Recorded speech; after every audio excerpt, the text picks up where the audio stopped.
ന്യൂസിലേക്ക് സ്വാഗതം. സെൽഫ് ലെവനസിന്റെ വിഷയത്തിലേക്ക് നമുക്ക് നോക്കാം.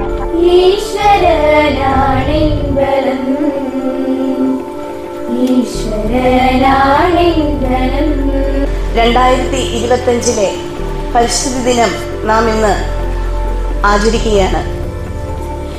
നമുക്കറിയാം, നമ്മുടെ പരിസ്ഥിതിയെ അനുനിമിഷവും മലിനപ്പെടുത്തുന്ന പല വിധത്തിലുള്ള സാഹചര്യങ്ങൾ ഇന്നുണ്ട് എന്നുള്ള അവബോധം കുരുന്നു മനസ്സുകളിൽ രൂപപ്പെടുത്തിക്കൊണ്ട് ഭാവി തലമുറയിൽ ഏറ്റവും നല്ലൊരു പരിസ്ഥിതി സ്നേഹമുള്ള വ്യക്തികളായി ഓരോ മക്കളെയും വളർത്തിയെടുക്കേണ്ടതിൻ്റെ ആവശ്യകതയെക്കുറിച്ച് നമ്മെ ബോധ്യപ്പെടുത്തുവാനാണ് ഓരോ വർഷവും ലോക പരിസ്ഥിതി ദിനം നാം ആചരിക്കുന്നത്. പരിസ്ഥിതി ദിനത്തിൻ്റെ ഭാഗമായി നടത്തിയ ചിത്രരചനാ മത്സരം വളരെ ഭംഗിയായിരുന്നു. നമ്മുടെ സെന്റ് ഫിലോമിനാസിൽ ഈ പ്രാവശ്യം അതുമായിട്ട് അതിൻ്റെ ബോധവൽക്കരണത്തിൻ്റെ ഭാഗമായി നടത്തിയത് 3 മത്സരങ്ങളാണ്. ഒന്ന് ചിത്രരചന പോസ്റ്റർ മത്സരം, മറ്റൊന്ന് ചുവർമാസികയായിരുന്നു.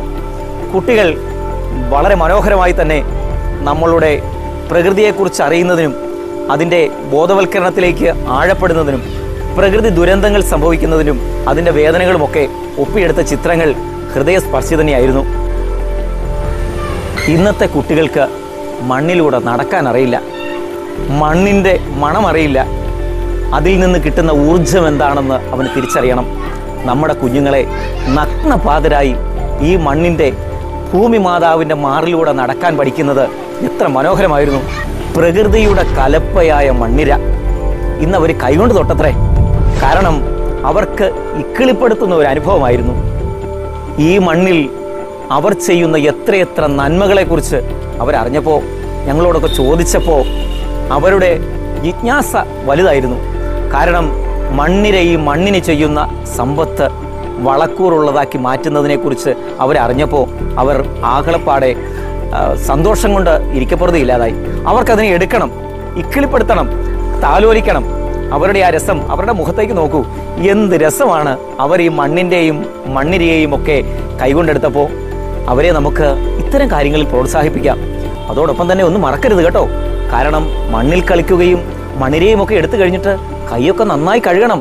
നഖത്തിനിടയിൽ മണ്ണിരയുടെ മുട്ടകൾ കാണും. അത് ഒരിക്കലും വയറ്റിൽ ചെല്ലാൻ പാടില്ല. അത് വയറിന് ഭയങ്കര ദോഷകരമായിട്ട് ബാധിക്കും. അതുകൊണ്ട് കൈ വൃത്തിയായിട്ട് കഴുകുന്ന കാര്യവും നമ്മൾ മറക്കാതിരിക്കണം. ഈ കുഞ്ഞുങ്ങൾ ഇന്ന് കഴിക്കുന്ന പല പച്ചക്കറികളും അന്യ സംസ്ഥാനങ്ങളിൽ നിന്ന് വരുന്നതാണ്. അവയിൽ അടിക്കുന്ന വിഷങ്ങൾ നമ്മൊന്ന് യൂട്യൂബ് തുറന്ന് നോക്കിയാൽ കാണാം. എത്രമാത്രം മാരകമായ വിഷമാണ് അതിൽ ചേർത്തിരിക്കുക. നമ്മൾക്കത് മാറണം.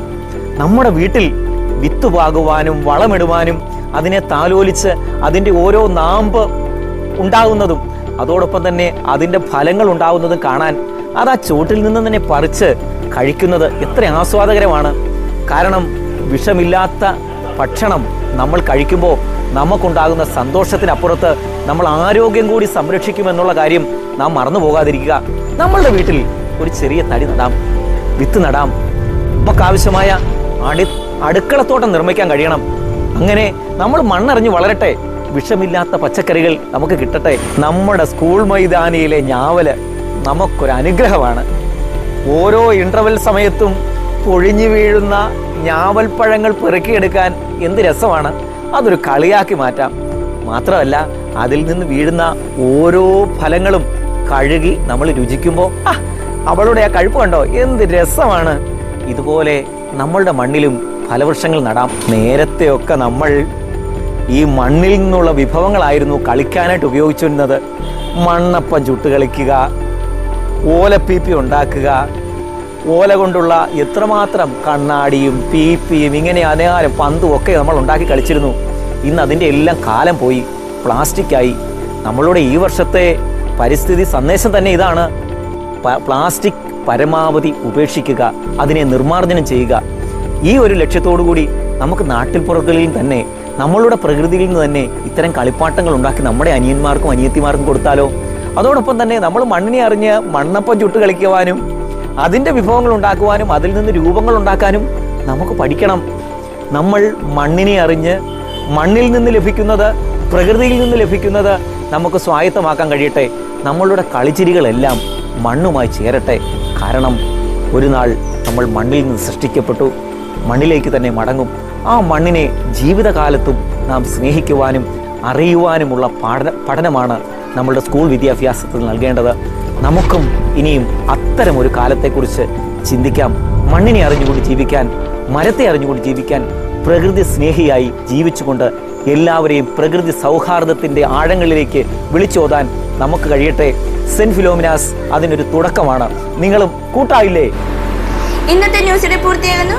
മറ്റൊരു ന്യൂസിനായിട്ട് വീണ്ടും കാണാം.